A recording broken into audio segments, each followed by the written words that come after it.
Hey everybody, it's Peter, and this is going to be a fun one. This is a 1973 Volkswagen Beetle, and in this video I'm going to talk about how modern car designers get it all wrong and how the Beetle designers got it all right. Now, a lot of us may think it's just about style, and of course the style is kind of timeless, but Volkswagen reintroduced the new Beetle, and they reintroduced even the Volkswagen ID Buzz, which is kind of the bus version now. That ID Buzz here in Canada is about $90,000.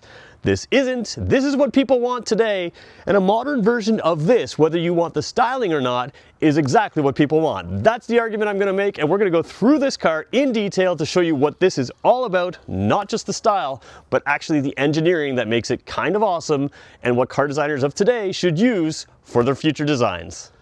So when I do my motorcycle reviews, I always like to put the car in its class, and let's consider this to be an economy car. It was an economy car when it started, it's an economy car now. Now, I happen to drive an economy car right now. My car is a 2025 Honda Civic. It happens to be the top line version. It happens to be about $40,000 Canadian. Now, according to ChatGPT, if you were to sell this car at original price and account for inflation, this car is about $15,000. Now, yes, it doesn't have some of the modern tech, but I think a $15,000 to $20,000 car today that has simple things that is practically laid out would make a lot of sense. This car is half the weight of a current car. And yes, it has less horsepower. We're going to talk about that when we take a look at the engine, but it also has quite a bit of space for the size. It's about 10 inches narrower, significantly shorter, and it still easily fits 4 people and has enough space for your luggage. So we're going to talk about some of those practical benefits before we get into some of the aerodynamics, before we get into some of the engineering details that make it really special. So let's start by taking a look at the front and look at its storage. So my kids assumed that the engine would be in the front of this car, and maybe some of you younger viewers might assume that as well, but the engine is not. It's in the rear of the car, kind of like a lot of current electric vehicles where the motor is in the back. What's in the front? Well, the original frunk. A lot of cars did this back in the day, but the Beetle is probably most famous for it.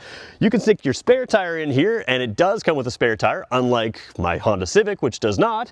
You also have space for your stuff, and of course this is a 4-passenger car, which you wouldn't assume based on the 2 doors and the fact that it's so small, but it comfortably fits 4 people, so we're going to show you that in a second. But you can easily stick your weekend's worth of luggage up here. You may have to pack accordingly. It's not the biggest trunk in the world, but it's also not the smallest. Another cool thing about this, it doesn't need power steering. A lot of modern cars with the engine and the weight out front require power steering simply to steer the wheel in a parking lot. This thing has much less weight out front, and that means you can have a simpler design with a simpler drivetrain, simpler system altogether. So next thing I want to do is show you inside, because that's where the styling pays off, not just in styling, but also in engineering brilliance.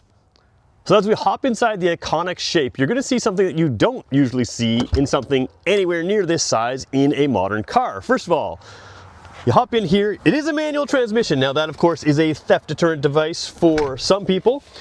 But you can see here, manual transmission. It is a 4 on the floor, so 4-speed transmission here. The other thing you have is a very simple dash here. It gives you the speed. It tells you your fuel range up top, and of course you got your odometer. That's all you need. Of course, this one's in miles per hour. It does have a fasten seatbelt light here. And of course, this one's been upgraded to a modern stereo. Now, if we go wide angle for a second here, you've got everything you need here. You can see that it is easily great visibility. You can see out everywhere. I'm about 6 feet tall, and in a car of this size, you would assume I wouldn't fit in this car, but let me flip the camera around and show you what it's like. So it may look like it's close to my head in the camera, but if I sit sort of where I normally sit, you can see even with the seat in the very upright position, it can recline a little bit, it has plenty of room for me as a 6-footer. Now, of course, it is narrow, but of course you don't have any console in there, just your shifter in there. So you actually have all kinds of space. Space efficiency is making its way back into vehicles, but for a long time, you could hop in a full-size pickup and not feel like you had a whole lot more space than this. Even the arms, right? I've got enough room to rest sort of my arm on the armrest, or not armrest, on the actual metal frame there. But of course, you could open the window and put it out. Of course, this car doesn't have things like modern things like air conditioning or that kind of thing, but it's a very space efficient design, so space efficient that I bet you I fit in the back, and I've never sat in the back. So we're going to show you that on video right now. So this is the fun part. Yes, my head is closer to the front, or closer to the headrest here, or the headliner, but I can move a little bit forward and create a lot of space. But just sitting comfortably in a lot of modern smaller SUVs, my head actually touches, and you can see here from the side, even in the back seat, I have room as a 6-footer. Now it is a 4-passenger car, and there's enough width here that if you don't put a middle passenger in, which there is no middle passenger, you can actually easily fit 4 people in this car, even myself as a 6-footer. So that is one of the things that people forget, is space efficiency has really disappeared in modern cars, and I fit back here no problem. So for a lot of us, when we see the Beetle and we see that space efficiency inside, we wonder, how does that happen? Well, that comes down to engineering, not marketing, and that's where this car is super interesting. When you consider this compared to my Honda Civic, now my Honda Civic is the hatchback. It's the shortest possible version of the car, so it's similar shape to this in that it's got a sloping rear end, but of course nothing really like that. But my Honda Civic is 15 inches longer. It is 10 inches wider than this car, and of course, like I said earlier, this weighs half as much. So we're going to talk about some of that, but before we talk about, the overall design, which we know is pleasing, let's just talk about some of the aerodynamics. Like a modern day Jeep, the front end is narrower than the wheel wells here, but everything is curved. If you look at a modern Prius, a modern Tesla, they have this sloping angle here. Now this isn't perfectly designed for aerodynamics, but back when it was designed, it was incredibly aerodynamic, and that contributes to allowing this vehicle to reach certain speeds with limited horsepower. It also contributes to allowing it to have decent fuel efficiency. Now decent fuel efficiency is relative to today. Obviously my hybrid gets a little bit better mileage, but we're going to show you the engine next. And the engine actually has a lot of engineering that is pretty unique and only used by a few manufacturers today. So let's start over there. So I'm going to be honest, having the engine in the rear is kind of unique. You only really see that in a modern day Porsche 911, but as you pop this open, first of all, it does stay open. Comes up to a couple different detents there, so you can kind of reach that without a hood latch or anything like that, so you had some engineering in there. But this is what they call a boxer engine. Now this one's a 1.6 liter. It is incredibly space efficient. The 1.6 liter or that engine basically gets 46 to 60 horsepower depending on the Beetle that you have. Now you may think that's not a lot, especially when you consider that my top of the line Honda Civic has 200 horsepower, but the regular Honda Civic has about 150, and this car is half the weight of my car. So you take half the weight of my car, you cut the horsepower in half, make a 100 horsepower engine. You could easily make an engine of this size reach 100 horsepower today, and you know what? It would be pretty close to on par with a modern day Honda Civic. Now, if we talk about making things newer, we know that new cars are more complicated. This car does have incredible simplicity. It's easy to work on this engine for just about anyone. That's another thing that I wish modern manufacturers would bring back, but you're probably not going to see it as simple as this. This one, of course, has a carburetor. This one also has air cooling. That is a very rare thing. But the design of the engine is a boxer engine. That does two things. In fact, Porsche 911 still uses that style, and so does Subaru. The reason Subaru was able to bring out all of their raised vehicles and still make them handle like a car is because the center of gravity was very low in those. These are great sports car engines, but they also contribute to overall drivability by keeping the center of gravity low to make this thing easy to drive. So you have a super compact engine here in a tight space where you don't need a whole lot of trunk space because it works out well. And again, the horsepower, although it may seem low, keep in mind that vehicle weight being so low does make this a reasonable daily driver, and that's what this car is. The other cool thing about a lot of Beetles, the ones that are on the road, you see them driving around, not just showpieces. This is a great practical vehicle even today.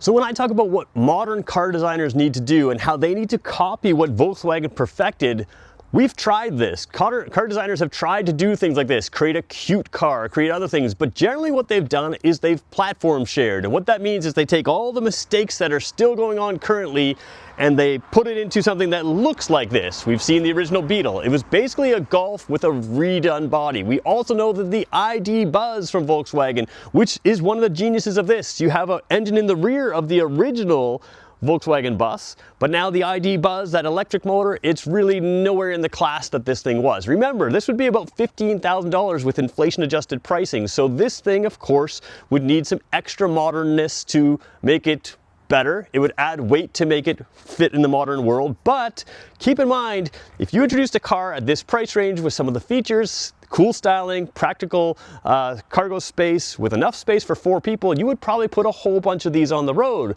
And then things like safety standards could change. Remember, this thing's half the weight of my Civic. If most people were driving around in lighter weight vehicles, safety standards would be simpler to meet.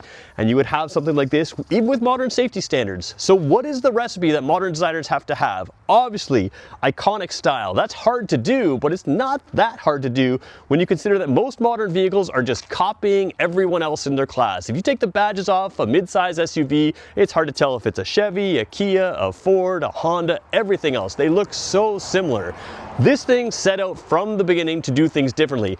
All of our cars have heat shields and aerodynamic shields underneath the car to simplify the bottom. This one already had that. All of our cars have different types of curves and different kinds of angles and sloped roof lines in order to hit certain efficiency. This car already had that, but they made it into a cool style. What we don't want is ultimate efficiency. What we do want is something that's simple, something that's affordable, something that's practical, and even 50 plus years after this thing was originally designed, it is still a practical vehicle to drive around town. Keep in mind that the Volkswagen Beetle was not killed off by a lack of market demand, it was killed off by certain regulations for safety. And as someone who does motorcycle channels, motorcycles run around with a little bit less safety, motorcycles run around with a little bit less efficiency, but they're allowed on the roads. Cars like this need to be allowed on the roads. That's my take on a Volkswagen Beetle. It wasn't just the styling that made it great, it was the overall engineering brilliance that is still valid today. So as manufacturers are building their EVs, they'll never get as light as this, but they are learning to make space efficiency a priority. And of course, you could make cars a little bit smaller, take up a little less space, and still fit people if you decided to design something that was truly unique and something that didn't copy everyone else. So that's my take on the original Beetle. If you've never seen this vehicle, you should know that this is one of my all-time favorite vehicles. It's an iconic vehicle. It's something that's super unique. Even if we talk about the manual transmission, why was that in there? Because it was simple. It allowed for the maximum efficiency. It allowed for the maximum power to make it through. All of those things were engineered into this vehicle. Every piece of this vehicle was engineered to last. And here it is many years later, still drawing crowds, still being used as a daily driver. So there you go, there's my quick take on the original Volkswagen Beetle, one of my favorite cars. If you're interested in this stuff, let me know. I have access to more sort of historic or retro vehicles, so let me know if that's the kind of thing you want to see on this channel, and we'll talk to you in the next one.